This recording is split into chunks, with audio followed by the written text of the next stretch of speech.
Olá a todos, que tal? Estamos aqui em mais uma meditação do dia 15 hoje. Vamos aqui rapidito a fazer os comentários, não? Sobre o que hemos leído. Aí nós começamos com esta primeira parte, que é a instrução de Jesus para os apóstolos antes que eles salgam, não? A propagar o reino de Deus, porque este foi o ordem, propagar o reino de Deus, ok? E Deus dá autoridade, Jesus dá autoridade a eles de curar os enfermos, de expulsar demônios. E é a mesma autoridade que todos nós outros que recebimos ao Espírito Santo também recebemos de parte dele, Senhor Jesus. Esta autoridade para curar enfermos, expulsar demônios, para levar as boas novas do Evangelho, ok? A instrução que aí nós outros temos é para que não entrem nas cidades dos samaritanos. Como nós outros já comentamos, os samaritanos eram judeus a princípio que não foram exilados juntos para já la Babilônia, e quedaram e acabaram mesclando com outros pueblos, não mesclando apenas a cultura, mas também a religião, e depois tiveram um grande problema na hora da construção do templo, como já explicamos, então eles não se davam muito bem, então Jesus disse para este momento evitar-los, e mais bem ir a las ovelhas perdidas da casa de Israel, que basicamente eram naquele momento os judeus e os creyentes, que estavam confundidos mais que tudo com a religiosidade desta época, ok? Depois ele habla claramente, não, sobre para predicar sobre o reino de Deus. E nós temos que ter consciência que predicar sobre o reino de Deus não é simplesmente dizer que o reino de Deus se acerca. E quizás aí você encontre um pouquinho de confusão, já comentamos isso, mas vou recalcar, porque Mateus habla reino de los cielos e os demais hablam reino de Deus. Hablo novamente. Mateus, por ser um judío, muito judío mesmo, e seguia bastante o que era a escrita para os judíos, ele evita usar o nome de Deus. Por isso que ele habla reino de los cielos. Pero o mais correto para este momento é reino de Deus, que é aqui na terra. Predicar o reino de Deus significa predicar a justiça, viver de maneira correta, arrepender de nossos pecados e viver de maneira que agrada a Deus, ok? E sempre quando eu vivo o reino de Deus, automaticamente eu salgo do reino do diabo, eu salgo do reino do mal, eu salgo da injustiça, de viver uma vida de pecado, de injustiça, de lo que hago dano ao próximo, sou egoísta, tudo isso é reino do diabo. O reino de Deus se basa na disciplina e na justiça, ok? Depois ele habla também para desejar a paz a toda casa que ele recebe. Quando ele habla de desejar a paz, isso era uma costumbre judaica, é um saludo judaico desejar a paz. Hasta hoje em dia muitas igrejas usam este saludo, não, pero de outra maneira, dizendo paz do Senhor, não? Pero era um saludo judaico neste momento e por isso ele lo orientou. Questão de educação na época também, não? E quem lo rechace a eles deveriam sacudir os pés. Era uma sinal de que aquele povo ele rechaçou as boas novas. E que os discípulos haviam cumprido sua parte. Quando você sai de uma cidade que ele rechaçou, limpe seus pés do polvo, porque eles rechaçaram, rehusaram aceitar as boas novas. Então, sua parte com eles eles estão malditos, em outras palavras, porque a condenação sobre eles será pior, terá um rigor pior que Sodoma e Gomorra, não? Que Sodoma e Gomorra foram lugares terríveis, como você conhece da história, está bem? Depois nós outros vamos ter aí, seguindo nossa leitura diária, Jesus amonestando, como nós outros estamos falando, não? E dizendo para eles não se preocuparem se vão ser presos, que o próprio Espírito Santo vai capacitar eles para responder caso eles sejam presos e tudo, ou for levado a juízo. E neste momento, cada sinagoga, cada cidade tem seu próprio juízo, aí com relação baseada nas leis de Moisés, não? Então, cada cidade que eles iam ter sua sinagoga, onde tinham também seu sinédrio, onde juzgavam aqueles que supostamente eram contra o judaísmo, eram contra as leis de Moisés. E eles não eram contra as leis de Moisés. E Jesus advertiu, se foram contra mim, imagina se não vai contra os tretes.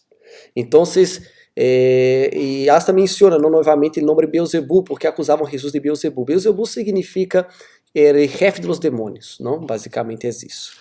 Depois, seguindo mais, nós vamos falando sobre conflito e sacrifício. E falou para estar bem atentos, tranquilos.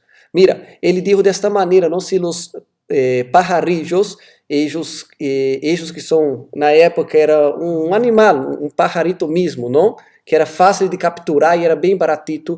Se hasta Deus permitia que esses pajaritos foram capturados ou não, E quanto mais Deus não me protegerá ellos. Ou seja, aunque el hombre quisiera cazar los pajaritos para comer ou para sacrificar, seja o que seja, Deus permitia aquele que iba a ser não capturado. Então, se Deus tem este cuidado com os pajaritos, imagine com aqueles que estavam allá para servi-lo, verdade? Então, era uma maneira de dar segurança e confiança em Deus nesse trabalho, porque eles iam ser perseguidos, mas com a consciência, tudo que vai passar, Deus lo ha permitido por alguma maneira, ok? Depois nós outros vamos ter aí a orientação também de ser astuto como a serpiente, inocente como a paloma. É um provérbio, é uma maneira de falar bem interessante de Jesus, é algo hasta que parece incoerente, mas não é incoerente. E nós conseguimos fazer isso apenas quando temos o Espírito Santo. Não usar a astúcia para malos olhos, mas usar a astúcia apenas para impedir de cair em trampas. Ele cristiano tem que ser astuto, porque o diabo ele vai tratar de fazer trampas, mas ao mesmo tempo tem que ser puro como na paloma, sem ter maldade, malos olhos. É bem interessante isso e para meditar, verdade? Não ser tonto, ao mesmo tempo não ser vivo para traicionar, enganar ou levar ventaja sobre os demais. Depois nós outros vamos ter aí que Jesus envia eles a meio de eles como ovelhas a meio de lobos. Aquele momento, eles estavam enfrentando um sistema religioso muito duro e que queria matar a Jesus e todos os seguidores. Então Jesus estava dizendo, mira, eu estou enviando vocês a meio de lobos, prepare-se, pero confie. E vou recalcar, se Deus protegia e dava permisso a lo que aconteceu com pajaritos, quanto mais com eles, não? Então, neste momento, Deus habla isso e não é diferente com nós outros hoje em dia. Aqueles que vivem fieles, seguem fieles, vão passar também por momentos de perseguições, lutas e calúnias. Você vai passar. E se você não está passando nenhum tipo de perseguição, lutas, há um problema em sua fé. Porque todo cristiano que vive a fé, ele passa. E é normal, tem que passar mesmo. Ok? Algum tipo de perseguição, calúnia, não? E depois ele abre, não se preocupe no que passar com vocês. Não tema a nada, tema apenas aquele que te pode enviar ao inferno. Em outras palavras, nada que acontece neste mundo pode ser tão malo quanto o inferno, para nós estarmos bem atentos a esse detalhe. Habla, não? Aquele que perde sua vida lá adiará, aquele que confessa a Jesus, que ele perde sua vida. Perder a vida e perder a alma é a mesma coisa, ou seja, aquele que perde em favor do evangelho, lá ganhará para a eternidade. E quando se habla de confessar a Jesus, não é apenas dizer, eu creio em Jesus. Confessar a Jesus em aquele momento era você aceitar morrer. Porque todos que confessaram a Jesus como Senhor, eles estavam quedando contra o sistema religioso da época e estavam dispostos a morrer a causa desta confissão. Hoje dia podemos confessar a Jesus, a dia eu pode agir nele parque, na Praça Martim, e dizer, eu amo a Jesus, eu sigo a Jesus, não me vai passar nada. Mas naquele momento não poderia acontecer isso. Hoje dia isso se materializa através de você buscar seguir a Jesus, fazer as coisas corretas e de certa maneira as pessoas se levantarem contra você, com preconceito, com prejuízo, e você não se importa, você está disposto a incluso a morrer, porque você não teme a nada. O inferno é bem pior, você não teme o inferno, quanto mais teme a perseguição deste mundo. Você não teme o inferno porque você sabe que Jesus, ele pagou o preço para te livrar de aí, ok? E para terminar, nós temos, não, falar sobre receber os apóstolos, a importância de aqueles que vão receber. Novamente, nós temos aí Jesus falando que neste mundo ele vino para trair espada e não trair a paz, ele vino para de hecho, não poner padre contra hijo e contra padre. E nesse sentido não é porque Jesus ele vino provocar conflito, é que o mundo o rechaçou, é que o mundo não quer a ele, não quer viver a justiça. E o mundo não trata bem aqueles que querem viver a justiça. O mundo não trata bem aqueles que querem viver da maneira correta. Então, obviamente, isso vai provocar um conflito. Quando ele abre que é traído espada, foi justamente para que você pode lutar e defender a justiça, a fé, a misericórdia, o que é positivo. Não defender lutando, mas defender permanecendo, defender com os argumentos de Deus, defender mantendo sua fé. Esta é a espada que ele nos ha traído a nós outros, e não simplesmente o hecho de que ele vino trair conflitos, não, é o mundo que rechaçou a maneira correta e adequada de viver, e a causa disso não quer aceitar que vivamos desta maneira, e por isso se provoca este conflito, ok? Novamente ele habla de carregar a cruz, Aunque Jesus não hubiera ido sacrificado todavia na cruz já era um símbolo conhecido. Era uma maneira de tortura que o Império Romano usava nesta época. E aceitar, quando ele falava, aquele que quer vir após de mim, agarre sua cruz, tome sua cruz, cargue sua cruz, ele estava dizendo, esteja disposto a morrer. Você já está condenado.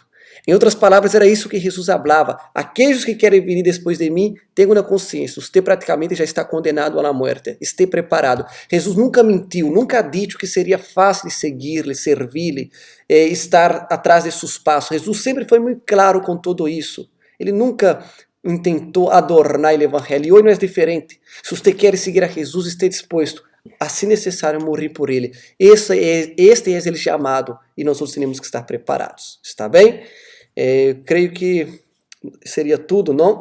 Só para aclarar ele final aí, se vão os apóstolos, João Bautista morre neste momento através de uma cena ridícula, ele havia sido preso, e neste momento Herodes Antipas, ele havia casado com sua sobrinha, esposa de tu irmão, isso era contra a lei de Moisés, estava errado, era um incesto, pero ele havia casado. E João Bautista não teve medo de afrontar e dizer que isso era um pecado e estava errado. E a causa disso, Herodíade, que era a mulher, neste caso de Herodes Antipas, que era antes mulher de sua irmã, que estava vivo todavia. Era um adultério, podemos dizer assim. João Bautista ele foi sincero e falou.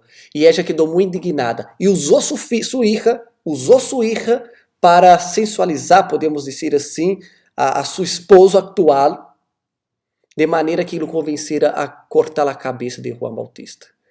Por isso que nós não encontramos muitas comemorações, creio que são 2 comemorações de cumpleaños que há na Bíblia. Uma de um rei pagão também, e outra é esta comemoração. Você vê que a comemoração de cumpleaños na Bíblia não está traída com coisas positivas. Então, neste momento aí, este cumpleaños generou a morte de João Bautista, sua cabeça em uma bandeja, não? É algo muito triste, e aconteceu tudo isso neste momento com essa coisa que aconteceu com Herodes Antipas e com Herodíade e também com João Bautista, usando a hija de Hédia neste momento para sensualizar a Herodes, não? E foi algo terrível, uma parte muito feia da história, ok? Pero não há problema, João Bautista cumpriu seu papel e ele foi e cumpriu o que ele foi chamado para cumprir. Hoje toca a nós cumprir e sem medo de dizer a verdade. Temos que dizer a verdade e a verdade é o que temos que fazer, está bem?